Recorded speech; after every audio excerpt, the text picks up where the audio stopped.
예, 테슬라에 대해서 긍정적인 포인트를 지금까지 말씀드렸는데요. 저희는 테슬람이 되자 이런 건 아닙니다. 그래서 계속 무조건 테슬라만 투자하고 어느 구간에나 테슬라를 가져가고 가장 많은 비중을 가져가자 이렇게 주장하는 건 아닙니다. 저희는 이 시대의 주도주라는 컨셉을 갖고 있잖아요. 시대의 주도주, 이거는 드러켈 밀러라고 제가 굉장히 좋아하는 투자자의 컨셉과 비슷한 것 같아요. 좋은 주식, 경쟁력 있는 회사에 투자해야 되지만 이게 도와주는 시대가 있고 매크로든 정책이든 여러 가지 변수가 불리한 경우가 있는 거예요. 그분은 쉬어야 될 때가 있다고 생각하기도 하고 종목을 바꿔야 될 때가 있다고 생각하기도 합니다. 시대의 주도주 관점에서 볼 때 테슬라의 기술과 경쟁력은 우리가 좋다는 걸 알잖아요. 그 상황에서 예전에 22년부터 역풍이 있었다면 지금은 이제 순풍의 사이클로 들어가고 있다. 정책적인 뒷받침, 규제 완화가 따라와주고 있기 때문에 이 회사가 기술을 지금까지 갈고 닦고 실증하면서 키워온 기술을 현실화, 사업화할 수 있는 이 순풍이 불고 있기 때문에 이 단계에서 투자한다면 이것은 시대의 주도주가 될 수 있다.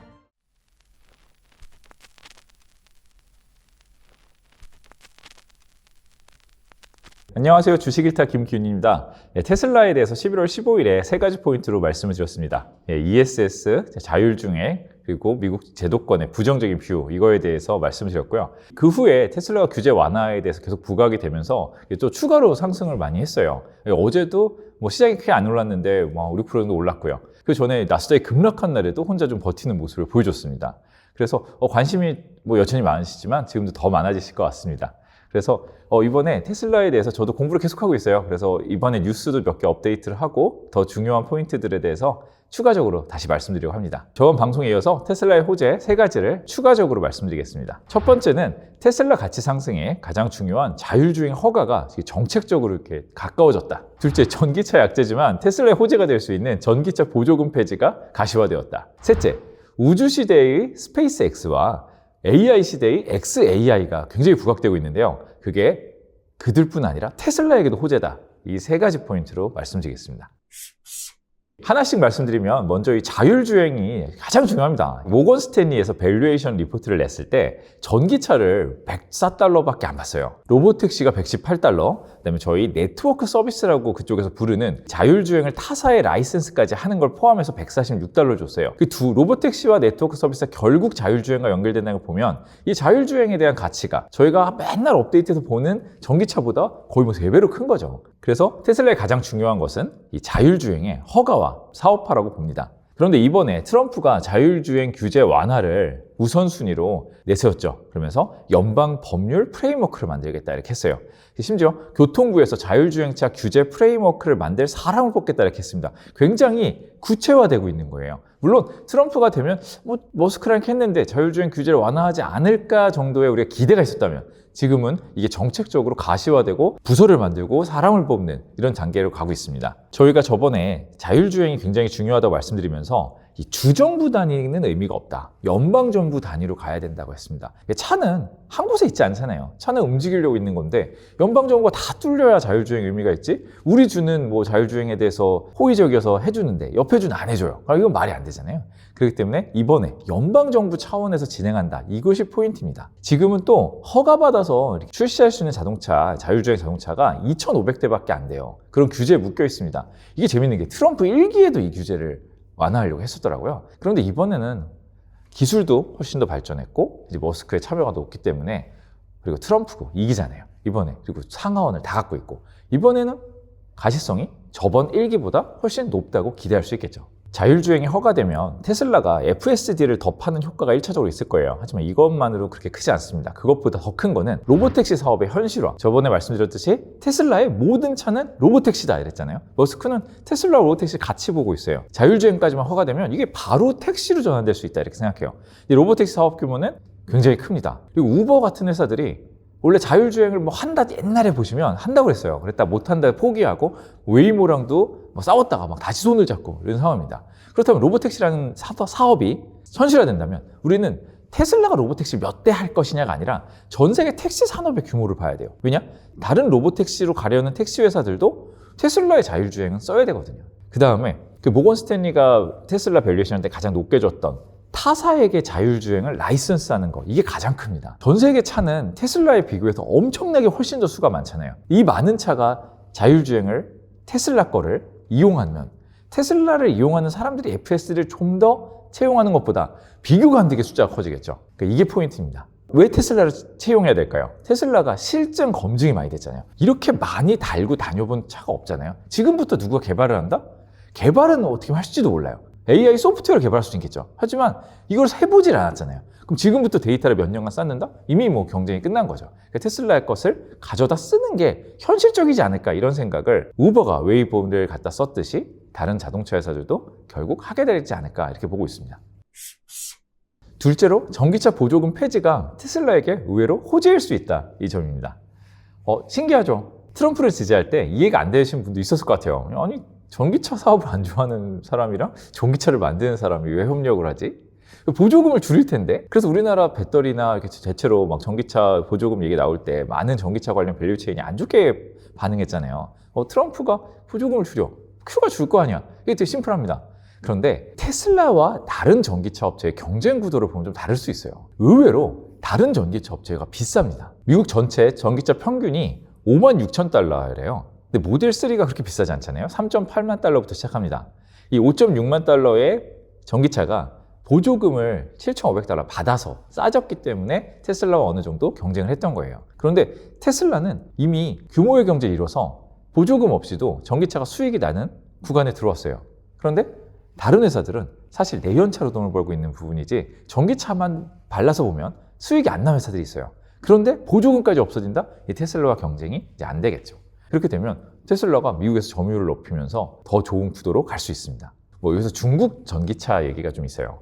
BYD 얘기하고 사실 제가 방금 말씀드린 모건스탠리에서도 전기차의 가치를 좀 낮춘 부분이 중국 전기차가 아무래도 너무 싸고 많이 팔리더라 이런 얘기가 있습니다. 지금 우리가 보조금 얘기하는 건 미국이잖아요. 그러니까 미국에서 중국 전기차가 싸다고 미국 보조금이 없어졌다고 막 들어와가지고 점유할 수 있을까요? 미국인들이 쉽지 않게 보이죠. 거기다 트럼프 시대에 중국 전기차의 미국에 대한 우려는 아직은 아닌 것 같아요. 그렇게 보면 전기차 보조금 폐지의 가장 큰 수혜는 일단 테슬라다 이렇게 보고 있습니다.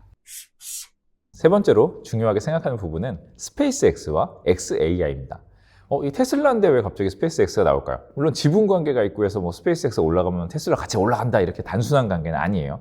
그런데 스페이스X와 xAI에 투자하고 싶은 사람들이 너무 많아요. 이거 될 것 같잖아요. 미국이 이미 우주 산업을 발전시키고 있는데 거기서 규제 완화가 이루어져서 우주 산업이 더 빠른 속도로 발전한다. 그리고 AI도 지금 빠른 속도로 발전하고 있는데 xAI라는 강력한 도전자가 나타나서 챗GPT보다 좋아질 수 있는 거 아니야 이렇게 보는 상황이 되고 있잖아요. 그러다 보니까 여기에 투자를 하고 싶어요. 그래서 비상장 단계로 투자를 합니다. 하지만 이 비상장에 투자하려면 이 사우디 왕자 정도 돼야 돼요.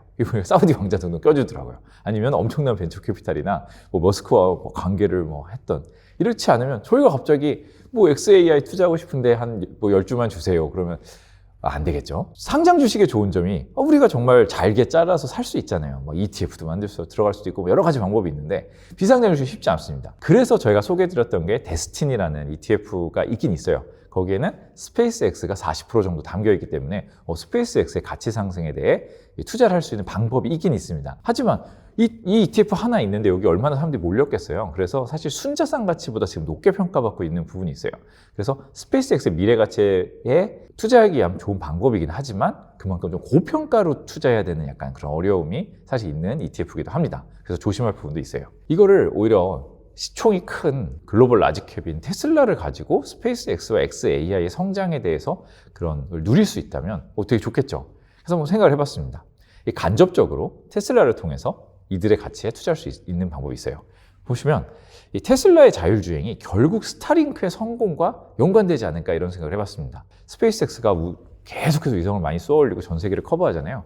세계 커버가 성공하면 사각지대와 방해 요소 없이 위성을 통해서 통신할 수 있습니다. 이건 자율주행의 완성에 굉장히 큰 핵심이 될 것 같아요. 자율주행차가 가면서 눈으로도 보고 라이다도 쓰고 레이더도 쓰고 하지만 결국은 이 차량과 차량의 소통이 돼야 돼요. 차량과 차량의 소통은 차량 대 차량으로 할 수도 있지만 결국은 이제 망이 연결이 돼야 되는데 이 망이 연결되는 곳은 모든 곳에 있는 게 아니에요. 미국의 어느 사막을 달리다가 사막과 같은 곳에 또 도로가 있잖아요, 미국에는. 그러면서 도로를 달리다가 연결이 끊겨요. 그런데 무슨 사고가 나요. 이러면 안 되잖아요. 그리고 전 세계 단위로 이게 자율주행이 가려면 전 세계에는 미국 같은 나라만 있는 게 아니니까 차가 다 다니고 전 세계적으로 진짜 우리는 글로벌리 이제 자율주행 하려면 위성 통신이 돼야 되는 부분이 분명히 있습니다. 그러니까 이것을 머스크가 스페이스X와 테슬라로 동시에 해결하고 있는 거죠. 그래서 유일무이한 세계에서 어디서도 끊기지 않는 FSD, 자율주행을 만들 수 있는 유일한 회사인 것 같습니다. 다음은 이번에 뉴스에서 부각된 XAI를 말씀드릴게요. XAI의 기업 가치가 500억 달러, 70조 원 가치로 약 8.3조 원 펀딩에 나서고 있다는 뉴스가 있습니다. 5월에 펀딩에 나섰었어요. 그때 가치가 240억 달러였어요. 몇 달 안 됐는데 2배 가치로 이렇게 비상장임에도 이렇게 또 가치가 빠른 속도로 올라가면서 펀딩을 하고 있어요. 이 회사는 그록이라는 생성형 AI를 출시했습니다. 마치 오픈 AI가 챗 GPT를 출시한 것처럼 이쪽으로 따라가고 있는데 넘어설 수도 있다, 이런 평가가 있습니다. 테네시주에 세계 최대 규모의 데이터 센터를 만들고 있는데요. 여기에 GPU가 20만 개가 들어간다고 합니다. 여기서 데이터가 있어야 되잖아요. 전 트위터 X의 데이터가 있고 이걸로 훈련을 시키면서 발전시키려고 하는 것 같습니다. 그런데 이게 만약에 테슬라가 이걸 모두 다 했어야 돼요. 테슬라가 이런 AI까지 투자를 모두 다 담당해서 하려면 테슬라도 이런 GPU에서 뭐 펀딩을 해야 될 수도 있고 유상증자를 해야 될 수도 있고 또 돈을 여기다가 다 써야 될 수도 있는데 XAI가 이걸 담당해 주는 거죠. 그러면서 XAI가 비상장에서 펀딩해서 돈이 많이 드는 AI 투자해주고 이 AI 기술이 발전한다면 이 테슬라의 두뇌가 되겠죠. 그리고 테슬라가 또 뭐라고 했죠? 굉장히 중요한 또 휴머노이드 로봇을 하고 있잖아요. 휴머노이드 로봇이 1%만 대체를 해도 테슬라의 가치가 100달러 이상 올라간다, 이런 연구가 있습니다. 그만큼 휴머노이드 로봇은 굉장히 중요하죠. 이게 그냥 범용으로 쓸 수 있는 로봇이에요. 그러니까 우리의 꿈이죠. 모든 걸 할 수 있고 어려운 데서 할 수 있고 사람이 들어가지 못한 데서 할 수 있고 이런 범용으로 쓸 수 있는 휴머노이드 로봇을 만들 텐데 그 로봇의 두뇌는 결국 XAI에서 AI가 발달함에 따라 훨씬 좋아질 테니까 그 AI 발전의 수혜를 이 로봇이나 자동차를 통해서 테슬라가 또 볼 수 있다, 이렇게 생각하고 있습니다. 예, 테슬라에 대해서 긍정적인 포인트를 지금까지 말씀드렸는데요.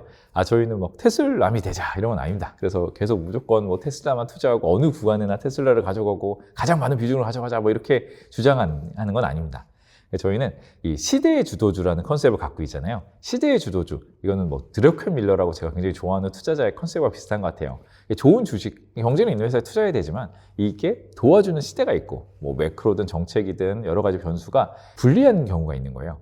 그분은 쉬어야 될 때가 있다고 생각하기도 하고 종목을 바꿔야 될 때가 있다고 생각하기도 합니다. 시대의 주도주 관점에서 볼 때 테슬라의 기술과 경쟁력은 우리가 좋다는 걸 알잖아요. 그 상황에서 예전에 22년부터 역풍이 있었다면 지금은 이제 순풍의 사이클로 들어가고 있다. 정책적인 뒷받침, 규제 완화가 따라와주고 있기 때문에 이 회사가 기술을 지금까지 갈고 닦고 실증하면서 키워온 기술을 현실화, 사업화할 수 있는 이 순풍이 불고 있기 때문에 이 단계에서 투자한다면 이것은 시대의 주도주가 될 수 있다, 이렇게 볼 수 있습니다. 그런데 테슬라도 이제 많이 올라서 이제 뭐 큰 주식이기도 하고요. 뭐 공매도도 하고 뭐 싫어하는 사람도 많이 있다고 말씀드렸잖아요. 그렇기 때문에 변동성이 커요. 사실 이제 대형 이 빅테크 중에 변동성이 가장 좀 커 보이는 느낌이 있잖아요. 사실 조심은 해야 되지만 저희가 계속 공부할 가치가 있다. 그래서 같이 계속 공부해 나가면서 저도 테슬라의 포인트에서 보겠습니다. 그리고 뭐 분명히 과정에 어려움이 있을 수 있잖아요. 뭐 숫자가 중간에 약하거나 뭐 이런 부분에 대해서 계속 업데이트하면서 말씀드리도록 하겠습니다. 테슬라를 저희가 AI를 활용하는 회사라고 하면서 이렇게 말씀을 드렸어요. 그러니까 저희의 큰 그림 있잖아요. 하드웨어 AI와 소프트웨어 AI, 그리고 그것을 뒷받침하는 인프라 관련된 것들, 이렇게 세 가지로 볼 때 지금은 저희가 올해 상반기까지는 하드웨어 AI와 반도체를 제일 좋게 봤으면 하반기에는 소프트웨어 AI로 넘어가야 된다고 말씀드렸습니다. 그렇다고 뭐 하드웨어 AI를 완전히 포기하자 이런 건 아니지만 이 흐름이 어디에 좀 더 주도주에 가까운가, 이거에 대해서 관점에서 볼 때는 소프트웨어 AI가 늦게 시작했고 오히려 지금은 좀 더 길게 갈 수 있는 거 아닌가, 이렇게 보고 있습니다. 그 관점에서 저희가 계속 지금까지 좋게 얘기했던 엔비디아를 한 번 더 봐야 될 것 같은데요. 엔비디아는 사실 하드웨어 AI에 일단 저희가 카테고리 했어요. 물론 하지만 소프트웨어적인 측면이 분명히 있기 때문에 하드웨어 반도체들을 뺄 때 엔비디아는 유지했습니다. 그런데 엔비디아는 하드웨어적인 측면이 강하기 때문에 또 실적을 또 잘 봐야죠. 그런데 저희 3분기 실적이 곧 발표됩니다. 이거 굉장히 나스닥의 중요한 분기점이 또 될 수 있는 이벤트가 있죠. 꼭 보셔야 되고요. 근데 이것을 예측을 저희가 뭐 미리 할 수는 없죠. 사실 모든 사람이 엔비디아를 예측하고 있는데 제가 좀 더 숫자를 맞춘다 이런 관점은 아니지만 약간 단기 실적에 대해서는 기대치 대비 많이 상회할까? 이런 부분에 대해서 우려가 있을 수는 있을 것 같아요. 사실 이제 하퍼에서 블랙웰로 넘어가고 있는데 이 블랙웰이 3분기를 끊어서 봤을 때 얼마나 많이 팔으렸냐. 그러니까 이런 거는 사실 봐야 알 수 있는 것 같아요. 왜냐면 4분기로 내년으로 가면서 블랙웰이 엄청난 수요가 있고 지금 잠재 수요와 기다리고 있는 수요 그리고 생산이 원활해지면서 문제를 해결하면서 더 많이 나갈 것은 우리가 보기에 누가 봐도 그렇게 같습니다. 그렇지만 3분기를 딱 끊어서 숫자를 봤을 때 약간 숫자가 나올 수도 있는 어떻게 보면 약간 시작 국면이잖아요. 그래서 약간 이 넘어가는 국면에 3분기 숫자가 조금 약하다면 단기로는 주가가 흔들릴 수도 있다. 하지만 어차피 내년을 좋게 보기 때문에 단기 숫자 흔들림일 때는 또 추가 매수를 하기 위해 기회가 된다. 그리고 지금까지 수익이 많이 났다면 어느 정도는 실현을 해서 이 다음 실적 발표를 좀 볼 수 있는 준비할 수 있는 때가 되었다 이렇게 보고 있습니다. 저희 오늘 테슬라 말씀드렸는데요. 테슬라랑 엔비디아를 포함해서 많은 AI 주식, 소프트웨어 주식에 대해서 계속 팔로우업 할 테니까요. 구독해 주시고요. 계속 같이 공부해 보았으면 좋겠습니다. 감사합니다.